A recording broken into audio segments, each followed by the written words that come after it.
Bonjour, rebonjour chers amis, je m'attaque aujourd'hui à un gros morceau passionnant qui est l'épître aux Hébreux, la 14e et dernière épître de saint Paul. Elle pose des problèmes exégétiques qu'on va traiter très rapidement, mais qu'on ne peut pas contourner. Qu'est-ce que c'est que cette bizarre épître de saint Paul aux Hébreux? Et d'abord, est-elle de saint Paul? Voilà, est adressée aux Hébreux. Jamais dans le texte de l'épître, 13 chapitres, il n'est question d'une adresse à quiconque. Elle n'a pas d'ailleurs d'exorde. Et en cela, elle est unique. Toutes les 13 autres épîtres de saint Paul ont une adresse. Paul se nomme et assure la paix et la grâce d'abord et la paix ensuite à ses correspondants qui sont désignés. Ici, il n'y a ni adresse, ni exorde, et personne n'est désigné, et même pas l'auteur de l'épître aux Hébreux. C'est pas tout à fait une épître, c'est quand même une épître. Je m'explique. C'est un véritable traité. C'est un traité, un peu comme l'épître aux Romains avait été un traité de la foi à destination des Romains, mais c'est une véritable épître. Saint Paul la signe, la revendique, et elle s'adresse aux Romains qu'il cite et qu'il revendique. Voilà. Ici, rien de tout cela. Qu'est-ce qui nous permet donc de l'adresser aux Hébreux? Ben, c'est toute l'épître elle-même. L'épître est adressée à des gens qui hésitent à abandonner le culte juif pour venir vraiment à la foi catholique. Et c'est pourquoi les passages dogmatiques sont sans arrêt assortis tout au long de l'épître de préceptes violents contre ceux qui n'admettent pas la doctrine de saint Paul et qui... et alors là, il y a un texte capital. Nous avons, dit saint Paul, nous avons un autel. C'est Hébreux 13, 10. Nous avons un autel duquel n'ont pas le droit de participer et de manger, allusion à l'Eucharistie bien sûr, ceux qui officient encore dans le tabernacle. Donc on voit bien que le temple de Jérusalem est toujours debout, et c'est adressé à ces juifs qui continuent la pratique du culte juif autour du temple. Voilà pourquoi elle est bien répertoriée par toute la tradition comme étant une épître aux Hébreux. Traité du sacerdoce de Jésus-Christ contre ceux qui pratiquent encore dans le tabernacle, c'est-à-dire le temple de Jérusalem. Ce qui nous indique quand même par ce texte 13-10 qu'il y a une allusion très claire à l'Eucharistie, et ceux qui continuent à pratiquer dans le temple n'ont pas le droit de manger à cet autel qui est le nôtre, nous chrétiens. Il y a donc un autel. S'il y a un autel, il y a un culte, il y a un sacrifice, il y a un grand prêtre qui est notre Seigneur Jésus-Christ. Donc une doctrine parfaitement, j'allais dire, organisée, organique, et qui explique qu'il n'y a pas d'exorde parce qu'elle est adressée à un collectif. Et c'est très bien dans l'esprit de saint Paul. Est-ce que nous avons le droit de ne pas attribuer à saint Paul cette épître? Oui et non. Il y a eu en 1914, plus exactement le 24 juin, une réponse de la commission biblique sur 3 questions qu'on lui avait posées. Et je fais mienne, évidemment, cette doctrine de la commission biblique. La première question qui était posée à la commission biblique, donc le 24 juin 1914, est-ce que cette épître aux Hébreux fait partie des textes canoniques, authentiques du Nouveau Testament? Est-ce qu'on a le droit de soutenir cela? Absolument non. On doit tenir, évidemment, que c'est un écrit authentique du Nouveau Testament, inspiré. Je vous rappelle, pour anecdote considérable, que derrière tout écrit du Nouveau Testament, il doit y avoir l'aval d'un apôtre. Même Saint Luc et Saint Marc, qui écrivent sans être apôtres deux textes fondamentaux du Nouveau Testament, leurs évangiles respectifs, ont derrière eux l'autorité d'un apôtre. Saint Pierre pour Saint Marc et Saint Paul pour Saint Luc. Même question posée à la commission biblique, est-ce que ce texte on peut nier qu'il soit de l'apôtre Saint Paul? Réponse non. On n'a pas le droit de nier, ce que toute la tradition affirme depuis 2000 ans, que cet épître aux Hébreux, qui a été très accepté immédiatement en Orient, pour cause, puisqu'il est adressé aux Juifs de Jérusalem, et tout de suite été catalogué comme un écrit du Nouveau Testament. En Occident, on n'a pas ce problème, on n'a pas ces pratiquants du culte, du temple, et elle a été admise beaucoup plus tard, et on la trouve vraiment chez les pères de l'Église à partir de la fin du IIIe siècle et IVe siècle. Bon, enfin, elle est citée déjà dans les canons des Écritures de l'époque, je pense à saint Damas, et plus tard, quand on découvrira, évidemment, le texte découvert en 1875 dans une bibliothèque de Milan, et qui est bon, j'ai oublié son nom, mais ça va me revenir. Voilà. Donc, il n'y a pas de doute. Voilà. Deuxième question posée à la commission biblique, du fait qu'il n'y ait pas d'exorde, du fait qu'il n'y a pas de mention de Saint Paul, je l'ai déjà dit, que c'est une langue grecque parfaite et bien rodée, des citations continuelles de l'Ancien Testament, est-ce qu'on a le droit pour autant d'en réfuter l'origine paulinienne? Réponse de la commission, non, on n'a pas le droit de nier que cet épître soit à attribuer à Saint Paul.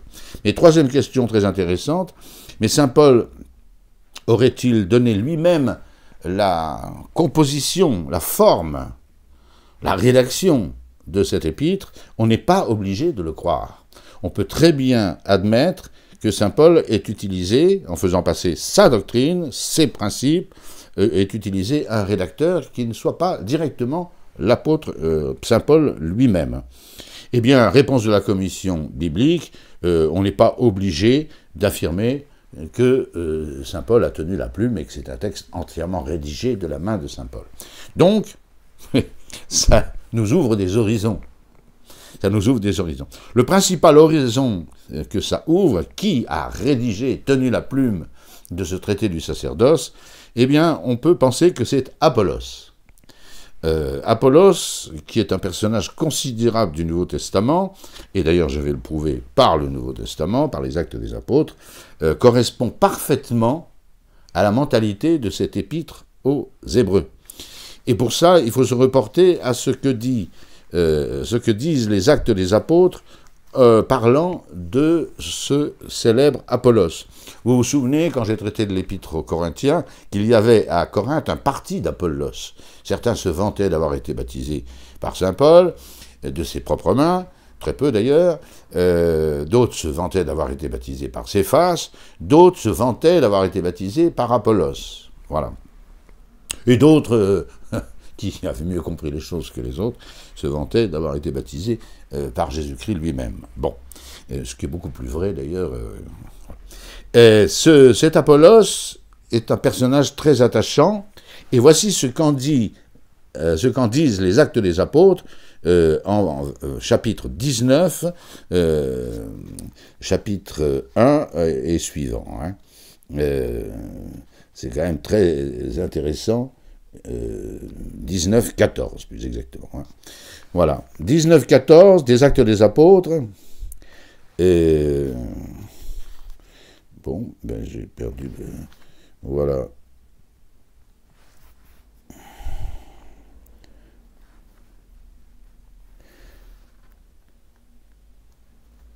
Or, il arriva, je cite, donc 19, verset 1, « Pendant qu'Apollos était à Corinthe, que Paul, après avoir parcouru les hauts plateaux de l'Asie, vint à Éphèse, où il trouvera certains disciples auxquels il dit... » C'est le troisième voyage apostolique de saint Paul.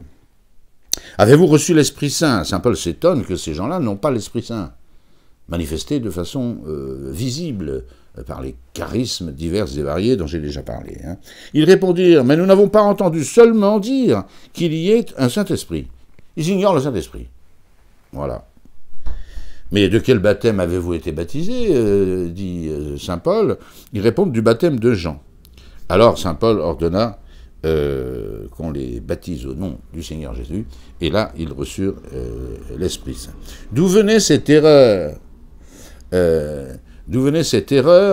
qui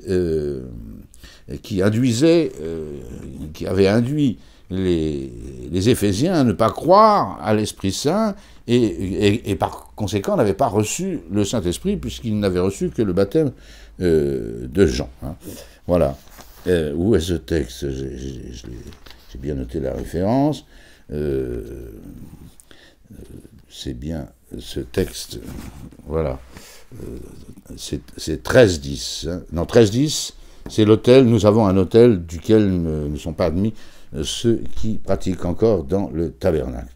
Non, c'est le texte sur Apollos, pardon, excusez-moi, c'est Acte 18-24. On va cette fois-ci le trouver. Voilà. Décidément.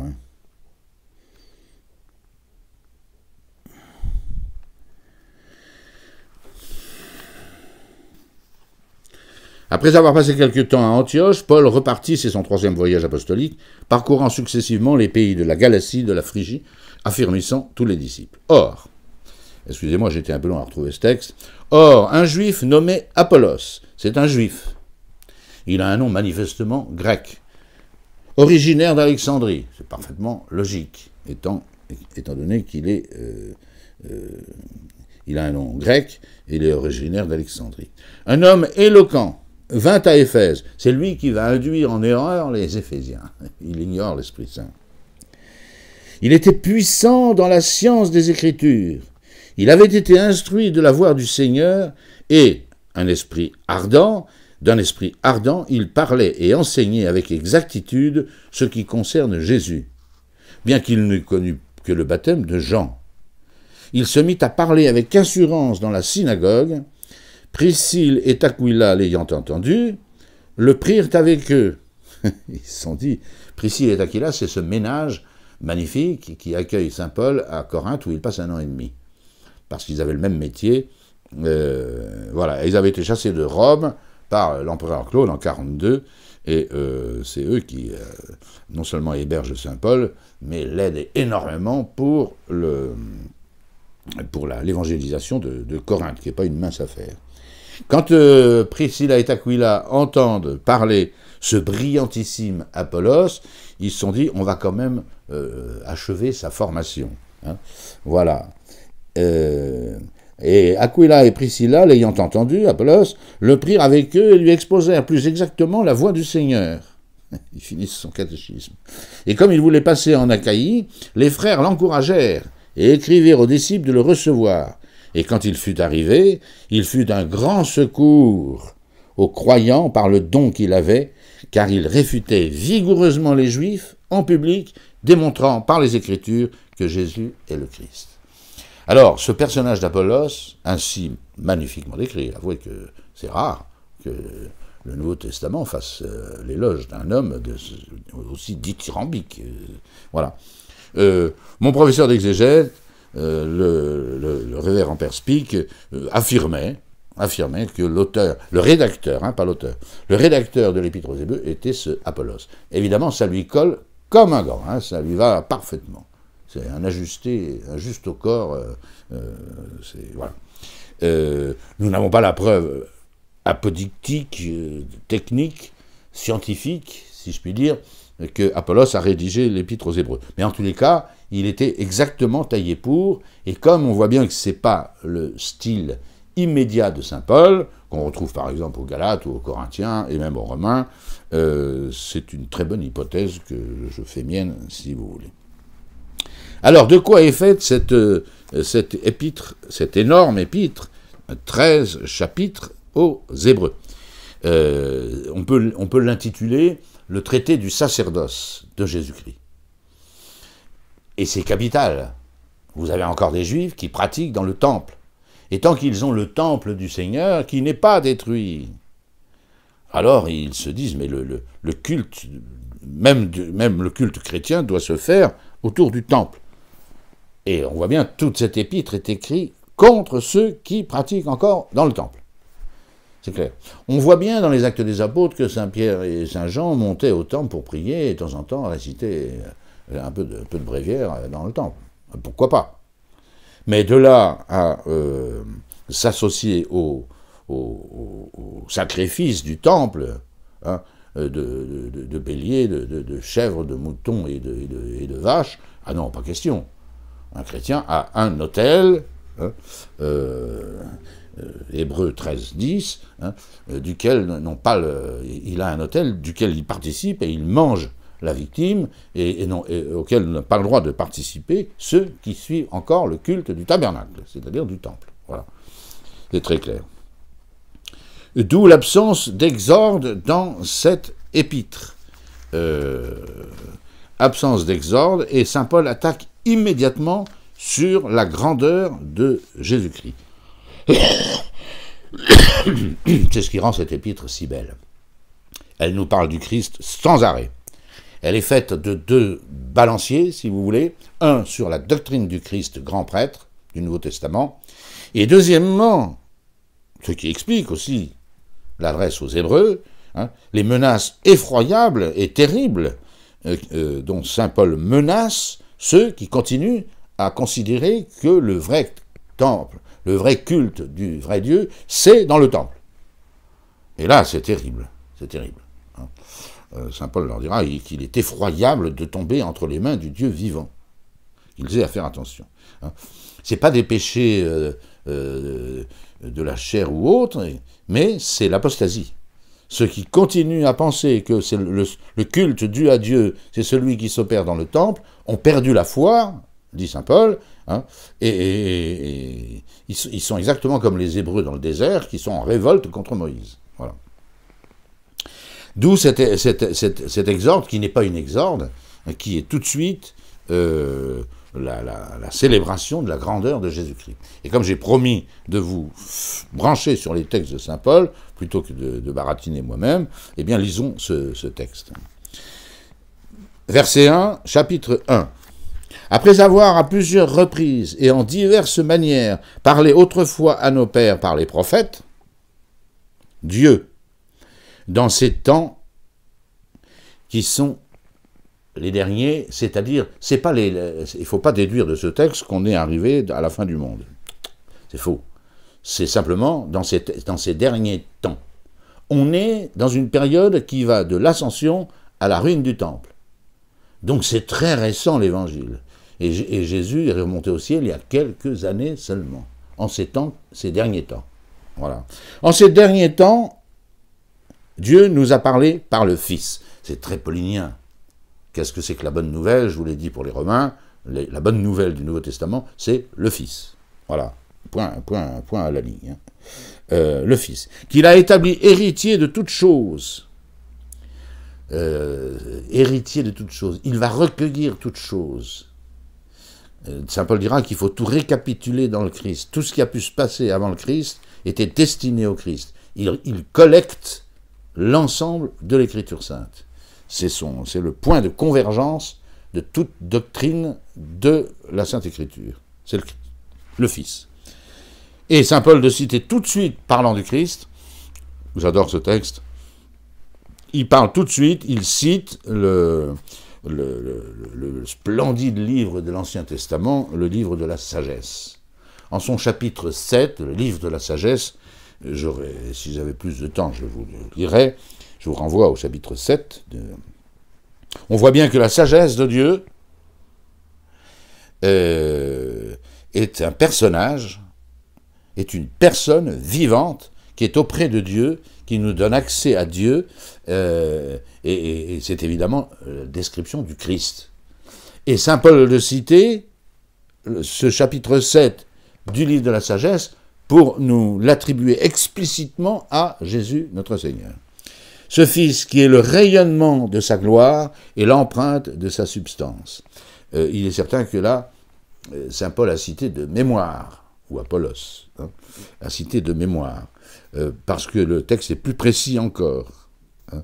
Il est l'empreinte de sa substance, d'accord, hein, le rayonnement de sa gloire, le miroir sans tache, hein, de la substance de l'éternel, et non cité ici, dommage, Fons bonitatis illius, la fontaine de sa bonté. C'est les trois personnes divines.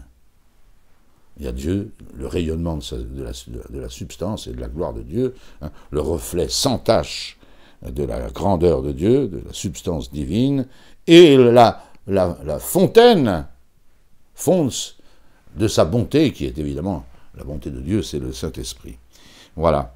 On est tout de suite emmené dans les hauteurs les plus spectaculaires par saint Paul. Hein. Voilà.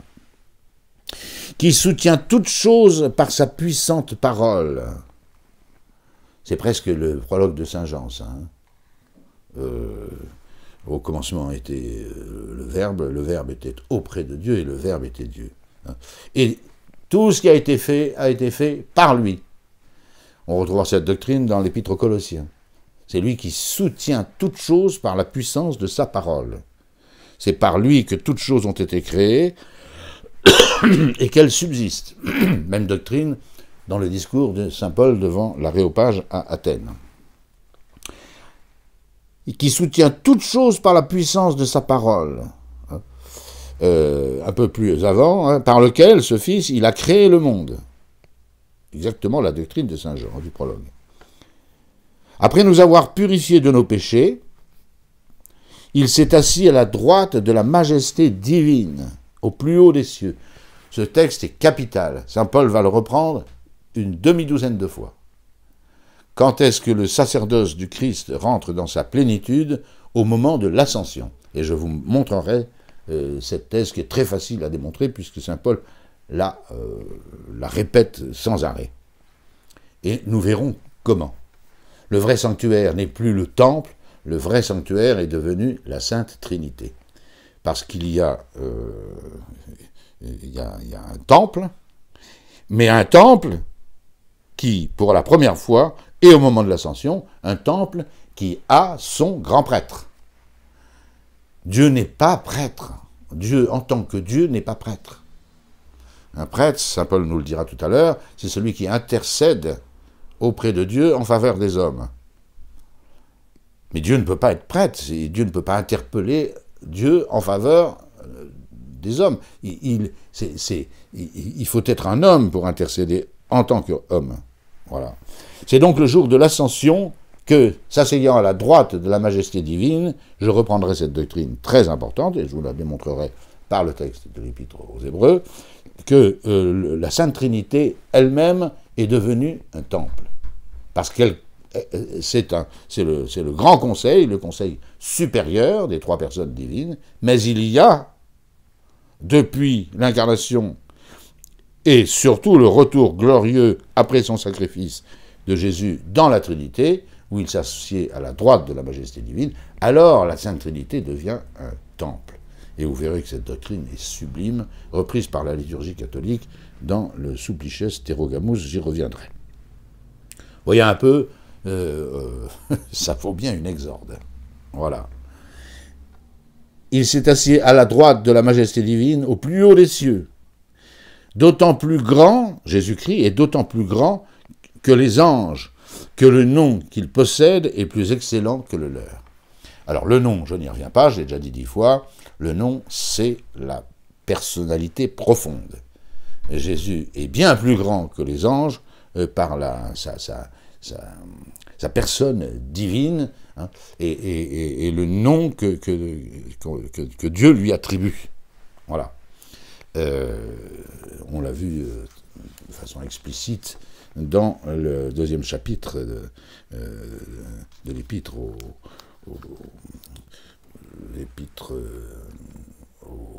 oui, enfin, bref, celui qu'on a traité, l'épître, attendez que je retrouve cette épître pour vous la nommer quand même, voilà, l'épître, non pas aux Éphésiens, mais l'épître aux Philippiens, voilà, chapitre 2, que nous avons déjà traité. Et ensuite, sur un long premier chapitre, saint Paul va établir la grandeur du Christ par rapport aux anges. Alors ça, c'est très important à comprendre. Nous sommes un peu avant la ruine du temple, par les armées de Titus sous les ordres de Vespasien. Mais le temple existe toujours. Et il a son culte. Ce tabernacle, hein, voilà.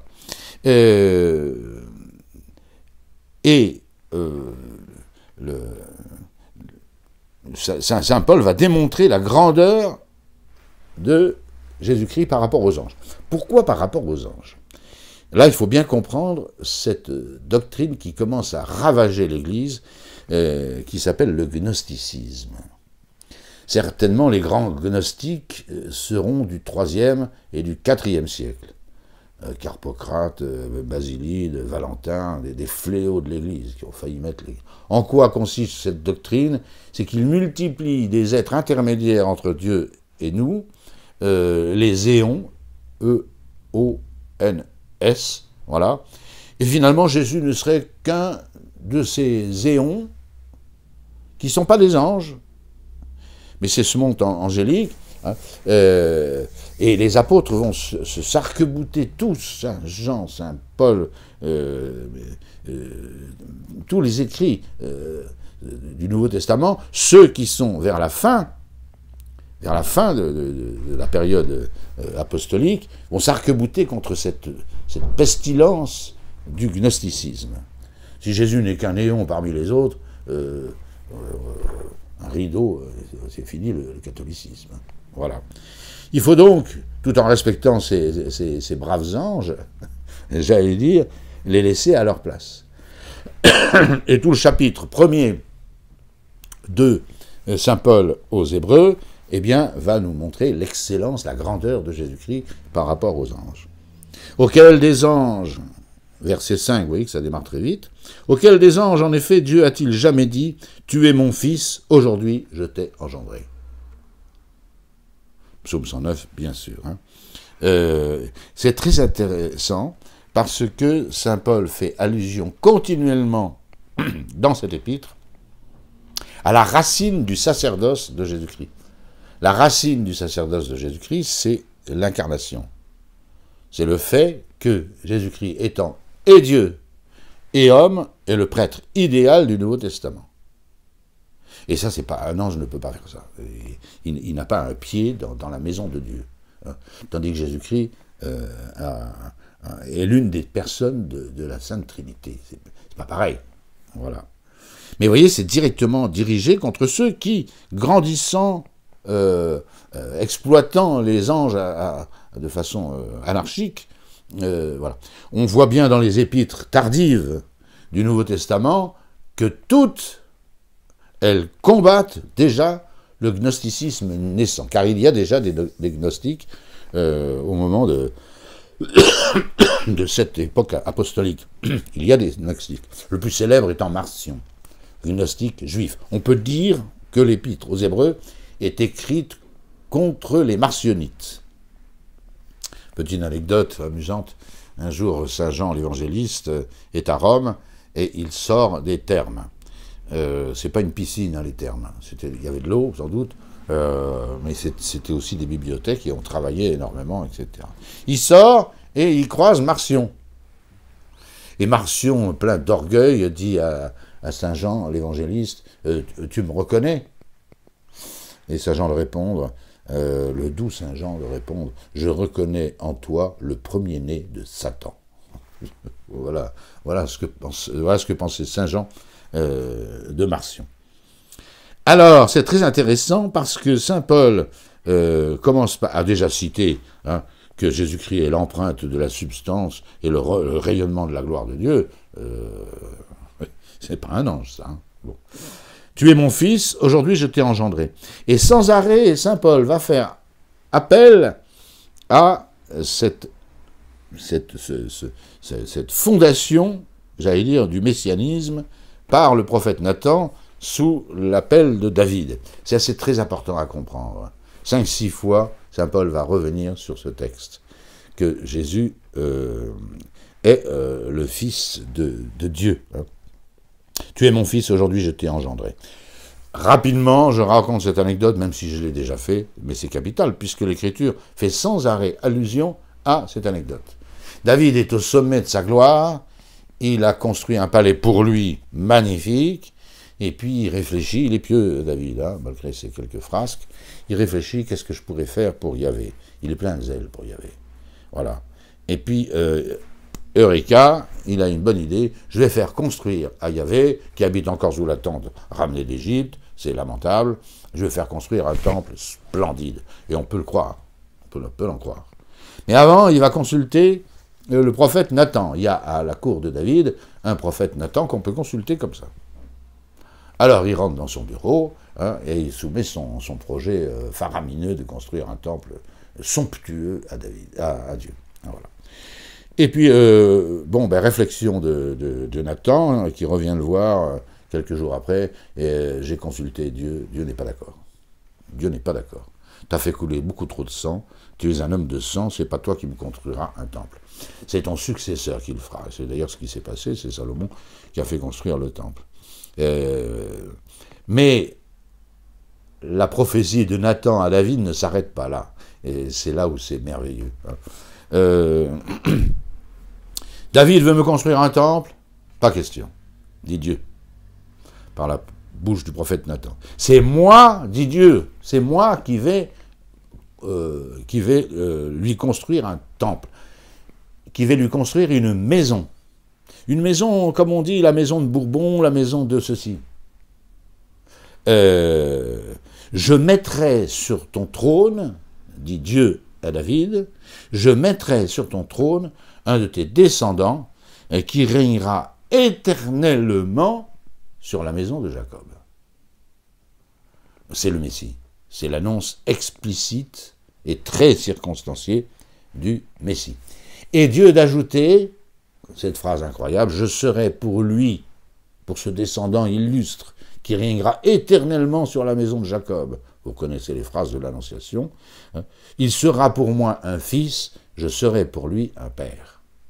Donc vous voyez cette paternité, le Messie, la paternité divine du Messie est exprimée clairement par cette prophétie de Nathan. Et évidemment, saint Paul aux Hébreux va la citer continuellement. Parce qu'elle est aussi, dans le même psaume 109, qui nous relate ceci, Dieu l'a juré, ce Messie, j'en ferai un prêtre selon l'ordre de Melchisédek. Alors on est en plein dans le sujet de l'Épître aux Hébreux. Voilà. Je serai pour lui un père, il sera pour moi un fils. Et ça c'est très intéressant pour l'angéologie. Et lorsqu'il introduit de nouveau dans le monde son premier-né, ce de nouveau est extraordinaire. Dieu introduit son premier-né dans le monde de nouveau. Cette première introduction, c'est celle auprès des anges. Mais pas avec un corps comme le nôtre. L'épreuve des anges, vous le savez, d'après l'Écriture, et saint Paul va nous en parler, c'est d'adorer le Fils de Dieu fait chair. C'est parfaitement légitime, parce que le Fils de Dieu est aussi grand que Dieu, mais c'est très difficile aux anges, parce qu'ils doivent l'adorer dans une nature inférieure à la leur, ce qui est très très difficile. Lorsqu'il introduit de nouveau son premier-né dans le monde, Dieu ordonne, citation, que tous les anges de Dieu l'adorent. Voilà. Que tous les anges de Dieu l'adorent. Et là on voit l'épreuve des anges. C'est d'adorer le Fils de Dieu fait chair, incarné, Jésus de Nazareth. Alors ensuite, avec un grand secours de citations les plus variées, les plus nombreuses,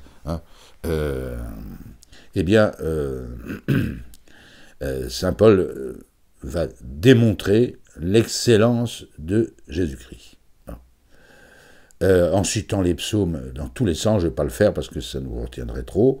Il y a un texte qui est quand même très important. C'est pourquoi, ô Dieu, ton Dieu t'a oint d'une huile d'allégresse. C'est incroyable cette citation du psaume.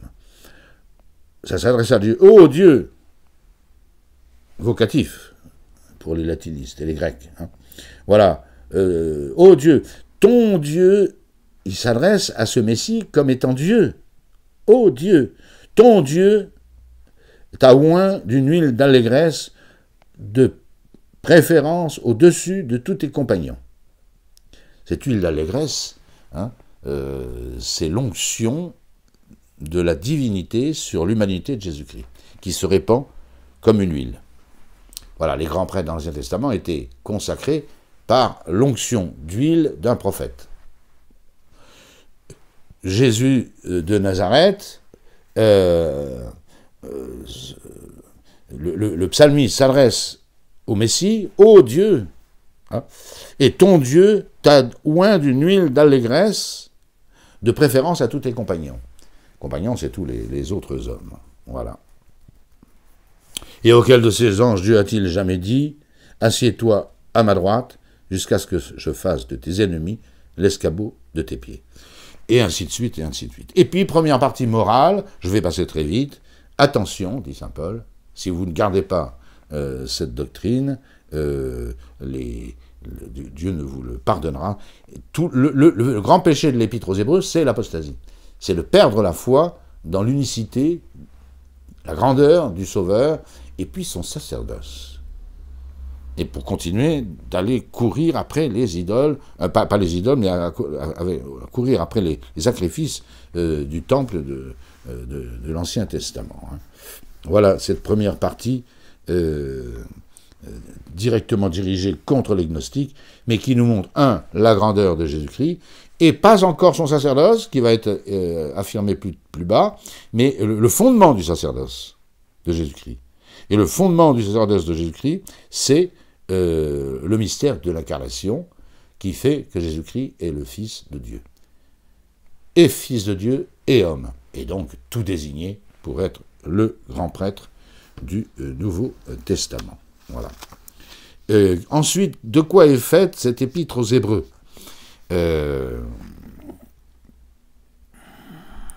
Eh bien, chapitre 3, contre les gnostiques battus en brèche dans tous les épîtres, tous les écrits tardifs du Nouveau Testament. Hein. En particulier, Tite 3, 9, qui disent qu'il y a des fous qui passent leur temps à énumérer des généalogies, dit saint Paul. Des généalogies. Voilà, ils perdent leur temps et c'est catastrophique pour la foi catholique. Voilà. Alors, le premier point que va démontrer saint Paul,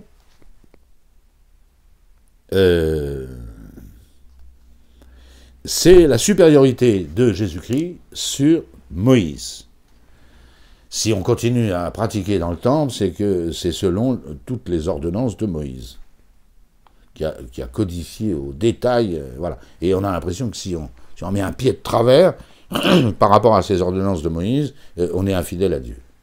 Ça, saint Paul veut casser ça. Hein, casser ça.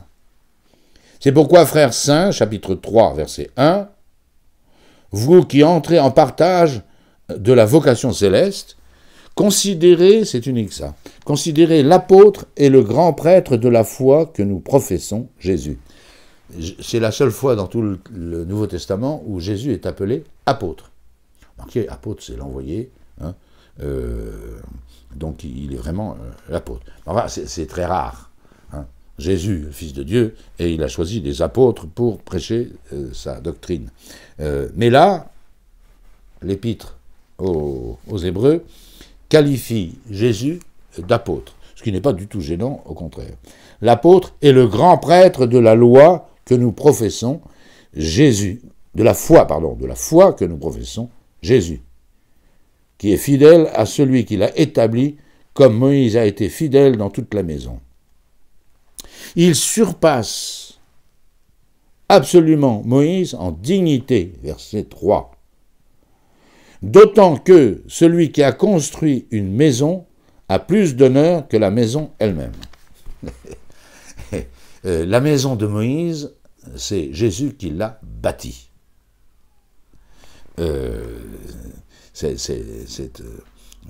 On rentrera dans les détails, et saint Paul de dire celui qui construit une maison est bien plus digne que la maison elle-même. Moïse, c'est la maison construite par qui? Par Jésus-Christ, parce que c'est par lui que tout a été fait. Voilà, doctrine extraordinaire. Voilà, et de conclure, toujours au verset 17, de là vient qu'il a dû être fait semblable en tout à ses frères, Jésus-Christ, afin d'être un pontife miséricordieux et qui s'acquitta fidèlement de ce qu'il faut auprès de Dieu pour expier les péchés du peuple. Car c'est parce qu'il a souffert et a été lui-même éprouvé qu'il peut secourir ceux qui sont éprouvés. On a un pontife qui est immense, qui a bâti la maison de Moïse, et par qui tout a été fait, empreinte de la substance de Dieu, rayonnement, miroir sans tache de sa gloire, mais ça n'empêche pas d'être miséricordieux, parce qu'il a été semblable à tous ses frères, et on voit bien ce que c'est que le sacerdoce. Il faut être prêtre il faut être homme, pour être prêtre. C'est absolument indispensable. Une personne divine ne peut pas être prêtre, un ange ne peut pas être prêtre. Pas du tout, il faut être une personne humaine. Et saint Paul va nous définir, voilà. Premier avertissement moral de saint Paul. Dès qu'il a énoncé une doctrine, et aussi puissante que celle que je viens d'énumérer, saint Paul dit attention, Hébreu, et de citer les psaumes, si aujourd'hui vous entendez la voix du Seigneur, n'allez pas endurcir vos cœurs. Voilà. Et de montrer que tous ceux qui ont trahi la foi ont été abandonnés de Dieu. Voilà. Et de répéter, aujourd'hui, si vous entendez sa voix, c'est le psaume 94 qu'on a tous les jours à Matine, nous autres, on le connaît bien, si vous entendez la voix de Dieu, n'endurcissez pas vos cœurs. Voilà.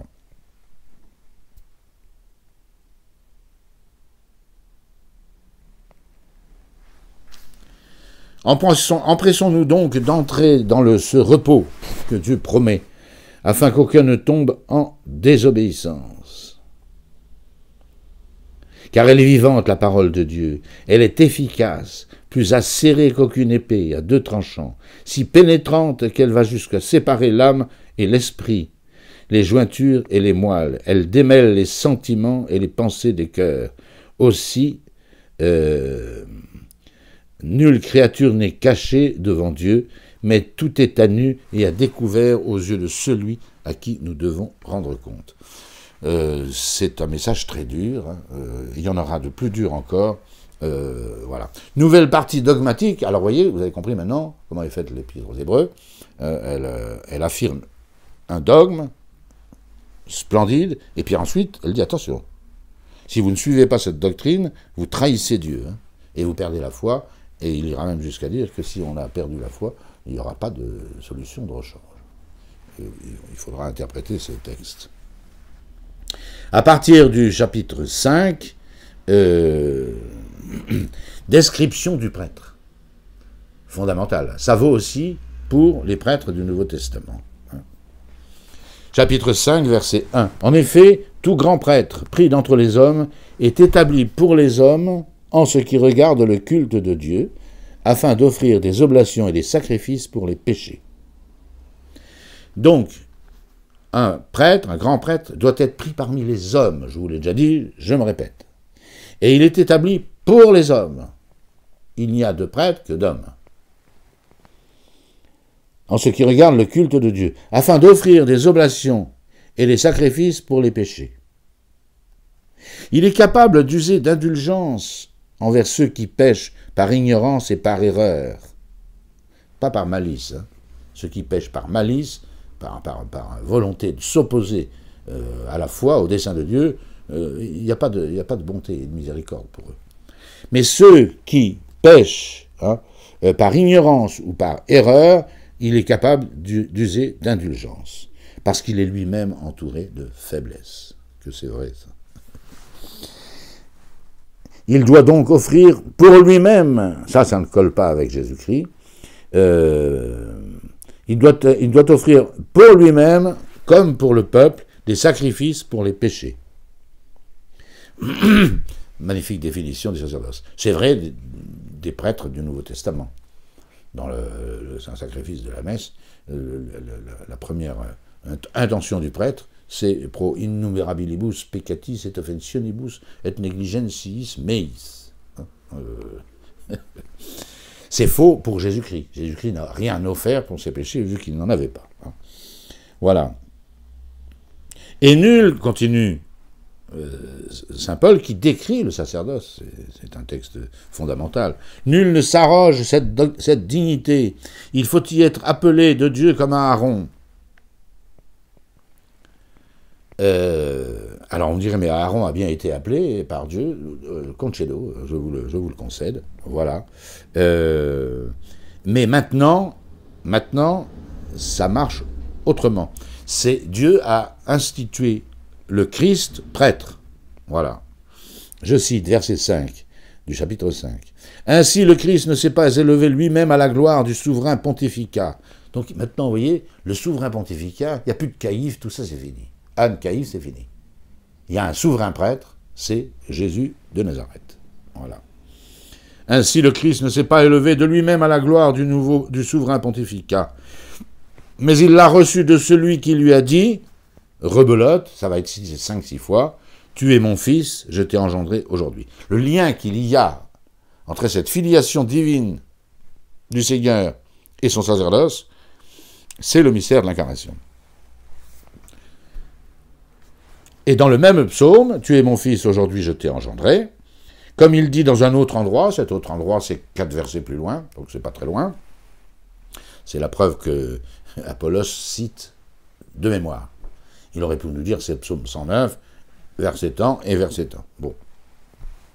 Il a une telle science qu'on peut bien lui pardonner quelques citations parfois inexactes. Cette dignité de prêtre, Jésus l'a reçue de celui qui lui a dit « Tu es mon fils, je t'ai engendré aujourd'hui ». C'est aujourd'hui et c'est l'éternité. Voilà. Comme il est dit encore dans un autre endroit, c'est le même endroit, c'est le psaume 109. « Tu es prêtre pour toujours, selon l'ordre de Melchisédek ». Que vient faire Melchisédek? C'est capital à comprendre. Saint Paul est en train... Et c'est partout dans l'épître. Saint Paul est en train de nous expliquer que le sacerdoce d'Aaron et de ses descendants est caduc, il est fini. Il est fini. Il est remplacé par le souverain prêtre qui est notre Seigneur Jésus-Christ. Sur le fondement du mystère de l'incarnation, c'est très clair, tu es mon fils, aujourd'hui je t'ai engendré, et tu es prêtre pour toujours selon l'ordre de Melchisédek. Melchisédek, c'est ce prêtre très mystérieux qui apparaît sur 4 versets dans la Sainte Écriture. Au moment où Abraham revient de livrer bataille victorieuse aux 4 rois de la Décapole, qu'il a plié. Et il revient, quand on a gagné les 4 batailles comme ça, et qu'on a plié les 4 rois, bon, c'est pas des royaumes immenses, c'est toute la maison d'Abraham, bon. Enfin, il revient victorieux, et apparaît tout d'un coup ce personnage mystérieux de Melchisédek. Reportez-vous au livre de l'Exode. Et donc, ce prêtre est le prêtre du Très-Haut. Il n'a ni père ni mère, il n'a pas de généalogie. C'est très curieux, ça. Il n'a pas de généalogie. Voilà. Et plus étonnant encore, il offre du pain et du vin. Il offre du pain et du vin. Alors là, vous voyez, les chrétiens qui lisaient cette épître, dès qu'ils entendent parler de Melchisédek, c'est le grand prêtre. Et alors, pour couronner le tout, ce grand prêtre Melchisédek, qui n'a ni généalogie, ni père, ni mère, il est une figure de Dieu, c'est lui qui va, qui va recevoir de la dîme, la fameuse dîme, le 10e de ses revenus, de Abraham. C'est Abraham qui va payer la dîme de ce grand prêtre Melchisédek. on voit bien que ce Melchisédek est une figure, certains ont même nié son existence, c'est faux. Moi je suis pour le sens littéral de l'écriture sainte, Melchisédek a bien existé, mais c'est un personnage, j'allais dire, une apparition au moment. Alors ça tombe très bien pour saint Paul. Il y a un sacerdoce qui n'est pas lévitique, qui n'est pas celui d'Aaron, et qui est celui d'Abraham, auquel Abraham rend hommage. Ah, ça te colle parfaitement, puisque, nous l'avons déjà vu, mais je le répète, l'Ancien Testament, c'est pas la loi. On l'a vu ça dans l'Épître aux Galates en détail. L'Ancien Testament, c'est pas la loi, c'est pas Moïse et toutes ses prescriptions. L'Ancien Testament, c'est la promesse faite à Dieu, faite par Dieu, pardon, à Abraham, en ton descendant, je bénirai toutes les nations de la terre. Or, celui qui est la cheville ouvrière de l'Ancien Testament, Abraham, auquel Dieu promet de bénir dans son descendant, qui descendra de sa chair, toutes les nations de la terre, celui-ci rend hommage à Melchisédek. Il y a donc un sacerdoce bien plus parfait que celui de Moïse, qui est celui, j'allais dire de Melchisédek, qui est celui que représente Melchisédek. C'est celui de Jésus-Christ, notre Seigneur. CQFD, la boucle est bouclée. Voilà. Continuons, ce texte est faramineux, et puis d'une logique imperturbable. Voilà. C'est lui, celui qui est prêtre selon l'ordre de Melchisédek. Pas Melchisédek. Il disparaît une fois qu'il a rendu témoignage à Abraham, qu'il était le prêtre, un prêtre éternel, sans généalogie, hein, et qui se soumet à Abraham.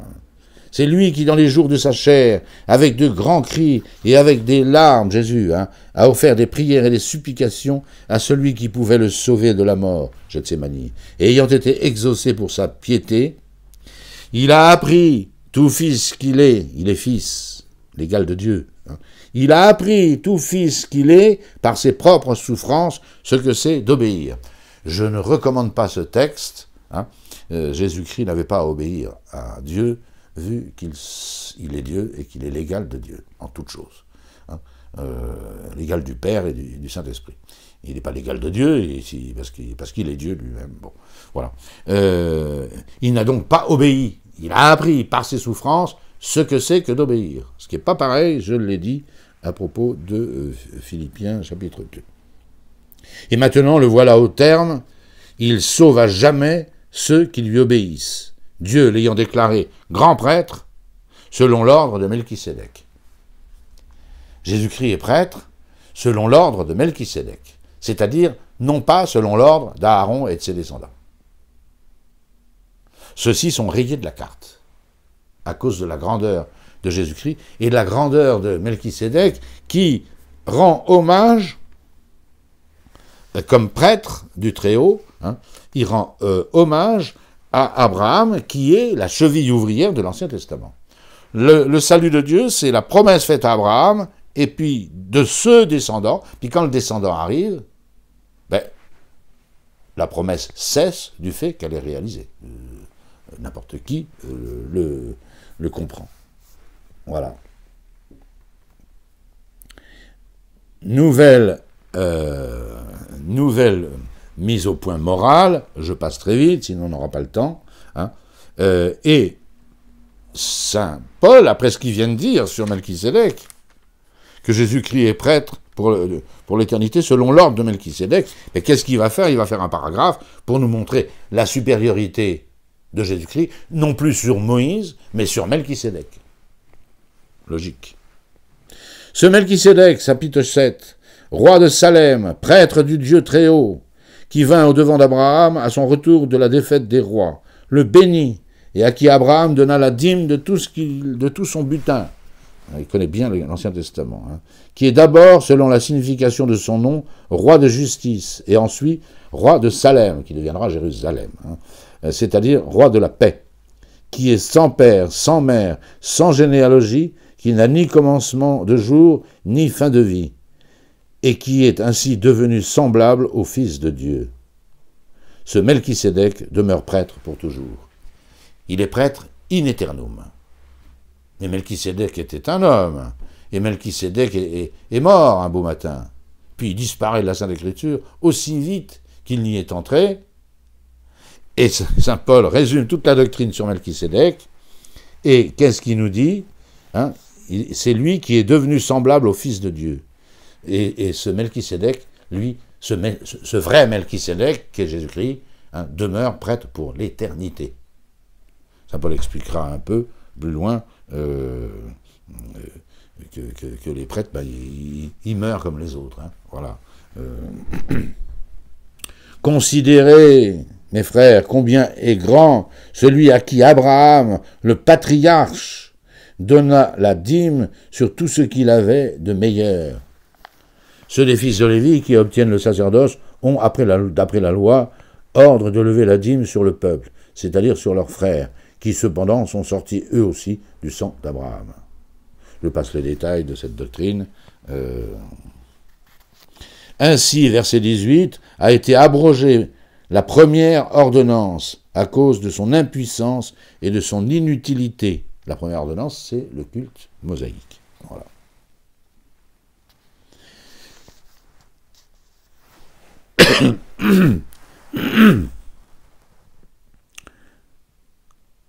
Le Seigneur l'a juré, saint Paul insiste sur ce serment que Dieu a fait envers lui-même, sur lui-même. Dieu l'a juré et il ne s'en repentira pas, et il revient tout le temps, tu es prêtre pour toujours, selon l'ordre de Melchisédek. Jésus est par cela même le garant d'une alliance supérieure. De plus, ils forment, eux, une longue série de prêtres parce que la mort les empêchant de l'être toujours, tandis que le sacerdoce de Jésus-Christ demeure éternellement comme celui qui en est revêtu. Il procède un sacerdoce qui ne se transmet point. De là vient, en vérité il se transmet par un sacrement qui est le sacrement de l'ordre. De là vient, mais l'Épître aux Hébreux ne parle pas du sacrement de l'ordre. Elle parle de la qualité de souverain prêtre de Jésus-Christ. Tel est donc ce grand prêtre qu'il nous fallait, verset 26. Saint, innocent, sans tache, séparé des pécheurs, élevé au-dessus des cieux, qui n'a pas besoin, comme les prêtres, d'offrir chaque jour des sacrifices, d'abord pour ses propres péchés, ensuite pour ceux du peuple. Car ceci, pour le peuple, il l'a fait une fois pour toutes en s'offrant lui-même. La loi, elle, en effet, institue des grands prêtres, des hommes sujets à la faiblesse. Mais la parole du serment intervenue après la loi institue le Fils, avec une majuscule, qui est entré à la perfection pour l'éternité.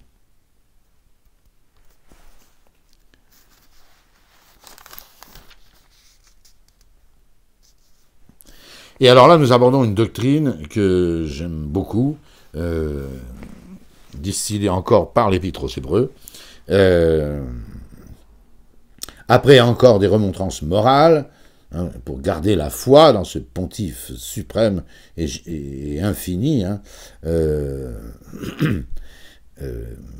versets 11 et suivants, ça j'y tiens beaucoup.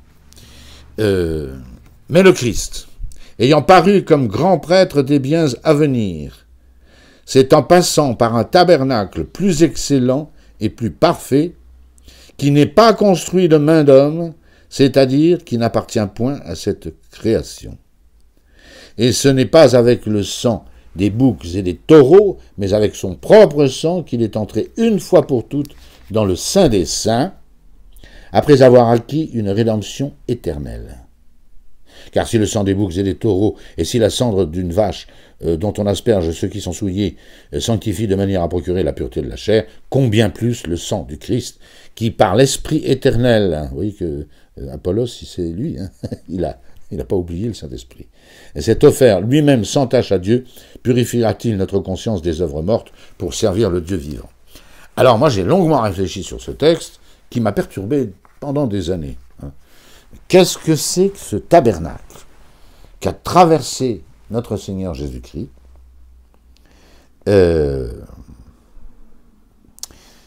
comme pontife des biens à venir, hein, il a traversé, il est passé par un tabernacle plus excellent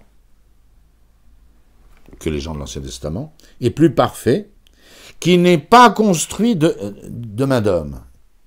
Il y a un tabernacle dans le Nouveau Testament qui n'est pas construit de main d'homme. Et si on essaye de tordre cette phrase, la suivante est encore plus nette, c'est-à-dire qui n'appartient pas à cette création.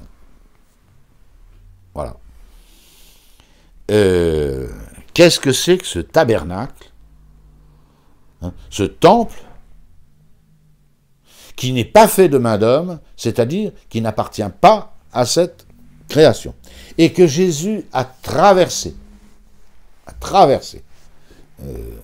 Voilà. Eh bien, je réponds, c'est la Trinité. C'est la Trinité. Quel est le temple du Nouveau Testament? Voilà. On peut répondre de façon concrète, c'est le corps de Jésus-Christ. C'est dans la liturgie chrétienne. Où habite la plénitude de la divinité, qui est la caractéristique d'un temple, c'est là où réside Dieu. Hein. Qu'est-ce que c'est qu'un temple? C'est là où réside Dieu. Où réside la divinité? Elle réside en plénitude, nous dit saint Paul, dans le corps du Christ, qui est le tabernacle du Nouveau Testament. Mais c'est statique, cette première vision. Elle est vraie, mais elle est statique. Elle est statique, on ne voit pas que on continue à offrir des sacrifices dans ce temple. Par contre, là, saint Paul a la solution. Et alors là, c'est le génie de saint Paul, insurpassable. C'est un prophète, saint Paul, hein, c'est pas seulement un type intelligent, hein, c'est un prophète. Comme le Christ était devenu, apparu, comme grand prêtre des biens à venir, c'est en passant par un tabernacle plus excellent, plus parfait. À telle enseigne, il est si parfait, ce tabernacle, qu'il n'est pas fait de main d'homme. Il n'appartient point à cette création. Ce qui n'appartient pas à cette création, c'est Dieu. Hein. Le seul qui n'appartient pas à la création, c'est Dieu. Je ne vous fais pas un schéma. Bon. Le Christ a traversé ce sanctuaire.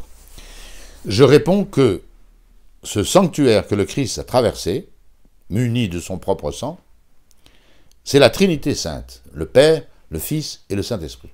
Avant le mystère de l'incarnation, et avant la rédemption, et avant le retour de Jésus, j'allais dire, au sein de la Trinité, comme homme, Jésus a toujours fait partie de la Trinité, éternellement, comme Verbe de Dieu. Mais, et donc la Trinité n'a jamais été un temple, puisque ce n'est pas le lieu où Dieu habite, c'est Dieu lui-même, la Trinité. Voilà. Mais tout d'un coup, après le mystère de la rédemption, la résurrection du Seigneur, et plus encore son ascension, où il s'assied à la droite de la majesté divine, alors, attention, c'est que dans ce sanctuaire qui est la Trinité, il y a un prêtre. Et quel prêtre? Et la Trinité devient un sanctuaire. Et là, on comprend que ce sanctuaire qui est la Trinité, puisqu'il y a à bord, excusez-moi cette expression, il y a à bord le grand prêtre du Nouveau Testament, Jésus-Christ fait homme, et après son sacrifice, eh bien ce temple n'est pas construit de main d'homme. La Trinité n'est pas construite. La Trinité est devenue un temple. C'est extraordinaire cette doctrine. C'est extraordinaire. La Trinité est devenue un temple. Quand est-ce que la Trinité est devenue un temple? Lorsque Jésus y est retourné avec son corps. Il n'a pas quitté la Trinité, Jésus, puisqu'il est la deuxième personne et coéternel au Père et au Fils. Il n'a pas quitté la Trinité. Mais il fait un retour avec son corps, comme grand prêtre, dans la Trinité. Et ce jour-là, la Trinité devient un temple. Ça ne change pas Dieu, hein, mais la Trinité devient un temple. Je ne peux pas m'empêcher de vous citer une prière du canon de la messe ancienne bien sûr, qui dit exactement la même chose. C'est le Supplices Terrogamus. Seigneur, nous vous en supplions, inclinez, nous vous en supplions. Donnez l'ordre à votre Saint-Ange de porter ces oblats qu'on vient de consacrer, c'est juste après la consécration, de les porter dans le ciel, sur le sacro-saint autel de Dieu. Vous voyez qu'il y a un temple là-haut. Le sacro-saint autel de Dieu, sous le regard de la divine majesté. On demande à ce Saint-Ange, qui évidemment est Jésus-Christ, c'est l'exercice du sacerdoce. On vient de consacrer le pain au corps du Seigneur, le vin à son sang, et on demande au prêtre du Nouveau Testament, et à lui seul. Il y en a qui ont imaginé Saint Michel, il y en a qui ont imaginé ce Saint-Ange, Melchisédek, mais il est mort depuis 2000 ans, Melchisédek, etc.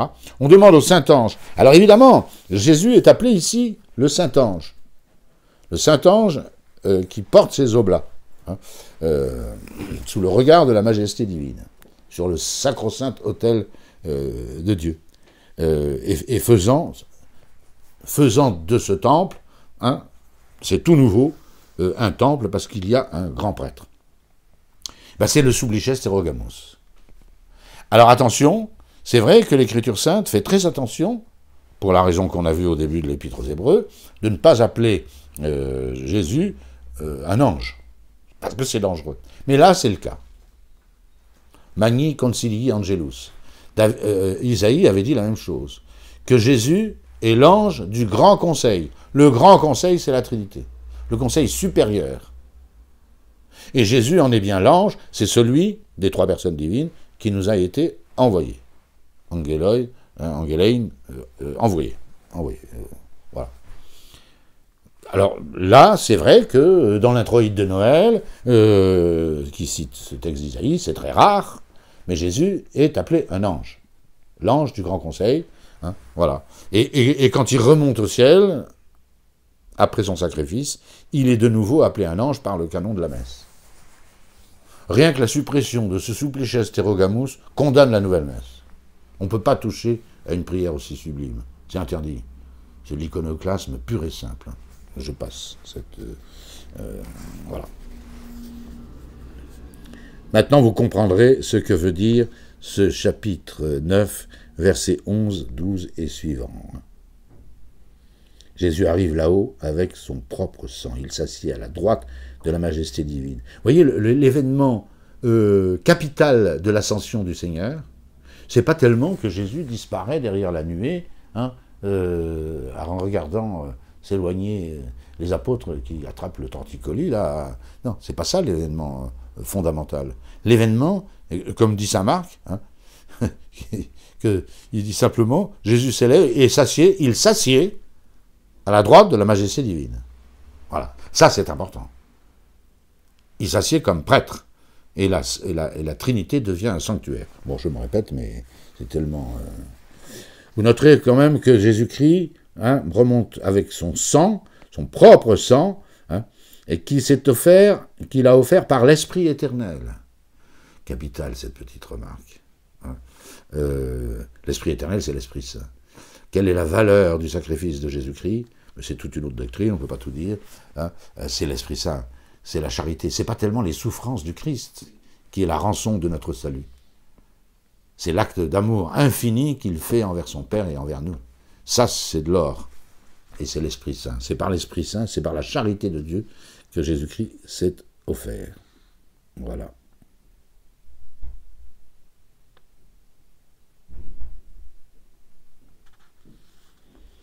Et c'est pour cela, verset 15, qu'il est le médiateur d'une nouvelle alliance, afin que la mort ayant eu lieu pour le pardon des transgressions commises sous la première alliance, ceux qui ont été appelés reçoivent l'héritage éternel qui leur a été promis. Car là où il y a un testament, il est nécessaire que la mort du testateur intervienne. Parce que c'est là que le testament... donc le sacrifice... il faut le sacrifice du Christ, mais usque ad mortem. Car un testament n'est valide qu'après la mort de celui qui a testé.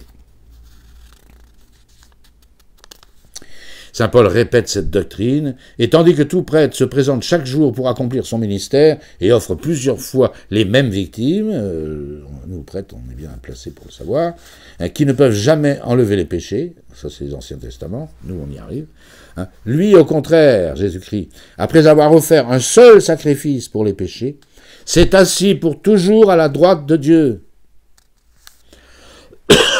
attendant désormais que ses ennemis deviennent l'escabeau de ses pieds. Fin de la citation, enfin le deuxième verset, pardon, du psaume 109. Ensuite, une longue diatribe, j'ai bientôt fini, contre ceux qui n'acceptent pas cette doctrine, et le danger de l'apostasie. Si on continue à exercer le culte de Jérusalem, du temple, du tabernacle, c'est de l'apostasie. Voilà ce que et Saint Paul est furieux. Car si nous péchons volontairement, après avoir reçu, chapitre, que je ne dise pas de bêtises, chapitre 10, verset 26. Car si nous péchons volontairement après avoir reçu la connaissance de la vérité, il ne reste plus de sacrifice pour les péchés. C'est l'apostasie. Il y a dans la rédemption du Christ de quoi payer tous les péchés que les hommes peuvent commettre. Ça, l'Église est formelle sur cette doctrine. Il n'y a plus qu'à attendre un jugement terrible et un feu jaloux qui dévorera les rebelles. Point. Celui qui a violé la loi de Moïse meurt sans miséricorde sur la déposition de 2 ou 3 témoins. Ça, c'est une adresse à ceux qui continuent à pratiquer la loi. Ils en plainent. Déjà, dans la loi, ceux qui s'éloignent du texte de la loi sont lapidés, etc. Menace beaucoup plus sévère ici. De quel châtiment plus sévère, pensez-vous, que sera jugé digne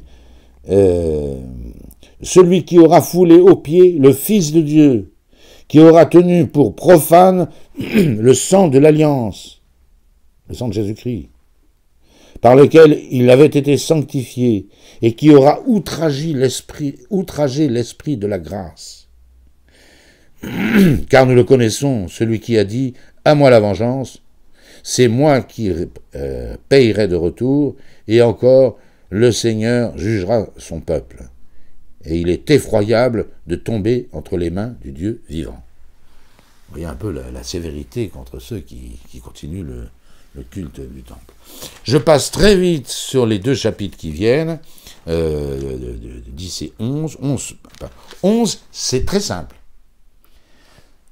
Saint Paul, contre ceux qui s'arc-boutent sur l'Ancien Testament pour faire l'économie du Nouveau, ce qui est un scandale, Saint Paul va énumérer tous les héros de l'Ancien Testament. C'est donc très long. Et il va montrer que c'est par cette foi d'Abraham, réalisée en notre Seigneur Jésus-Christ, que s'obtient le salut. Donc, exit la loi de Moïse et le culte mosaïque. Je vous lis un ou deux, mais je vais vous dire tous ceux qui sont énumérés. C'est par la foi qu'Isaac bénit Jacob, et Ésaü en vue des choses à venir. C'est par la foi que Jacob mourant, etc. Je ne vais pas continuer, et ça dure 2 pages. Écoutez les gens énumérés, je les ai notés, voilà.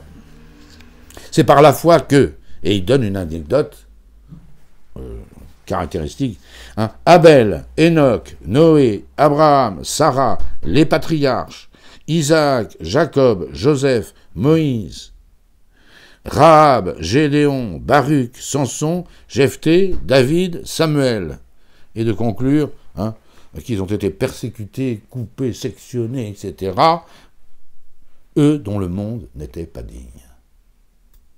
Le monde n'est pas digne de porter des héros pareils. Et nous arrivons au chapitre 12, des réflexions morales pour l'essentiel, mais toujours sur fond de ce sacerdoce éternel de Jésus-Christ. Courons avec persévérance dans la carrière qui nous est ouverte, les yeux fixés sur Jésus, l'auteur et le consommateur de la foi. Vouloir prolonger le culte du temple, c'est évacuer Jésus. Et que ce soit Apollos ou Saint Paul, nous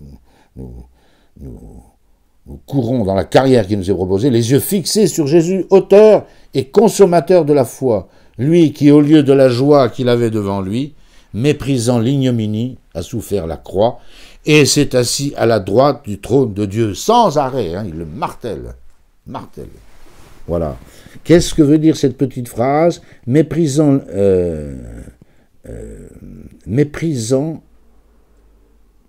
au lieu de la joie qu'il avait devant lui, méprisant l'ignominie. C'était quoi la joie que Jésus avait devant lui quand il a pourtant décidé de souffrir le... Voilà, c'est mystérieux. C'est mystérieux. Je pense que c'est l'évangélisation. Jésus évangélisait à tour de bras. 1 an et demi en Galilée, toute la Galilée est devenue en faveur du Christ. Pas encore chrétienne, mais voilà.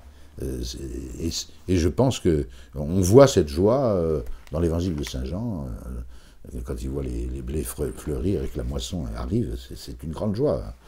Voilà. Nouvelle semonce à ces Hébreux, et puis finalement une petite conclusion de fidélité aux prêtres, aux bons prêtres du Nouveau Testament. Souvenez-vous de ceux qui vous conduisent et qui vous ont annoncé la parole de Dieu. Saint Pierre, Saint Jean, Saint Paul, enfin très peu à Jérusalem. C'est fait pour les gens de Jérusalem, ou équivalent. Souvenez-vous de tous ceux qui vous ont prêché les premiers la parole de Dieu. Saint Paul, Saint Étienne, Saint Philippe le diacre, Saint Jean, Saint Jacques le mineur, etc. Voilà. Et regardez l'issue, ils sont morts. Ils sont morts. Regardez l'issue de leur vie, ils sont morts. Et donc cette épître aux Hébreux, elle est facile à dater. Elle est entre 62 et 70. Le temple existe toujours, les apôtres ont disparu, ont quitté Rome, ont quitté Jérusalem. Jésus-Christ est le même. Imitez leur foi. Regardez quelle a été l'issue de leur vie. Imitez leur foi. Jésus-Christ est le même hier, aujourd'hui, et il le sera éternellement. Que c'est beau ces phrases qu'on récite à la veillée pascale.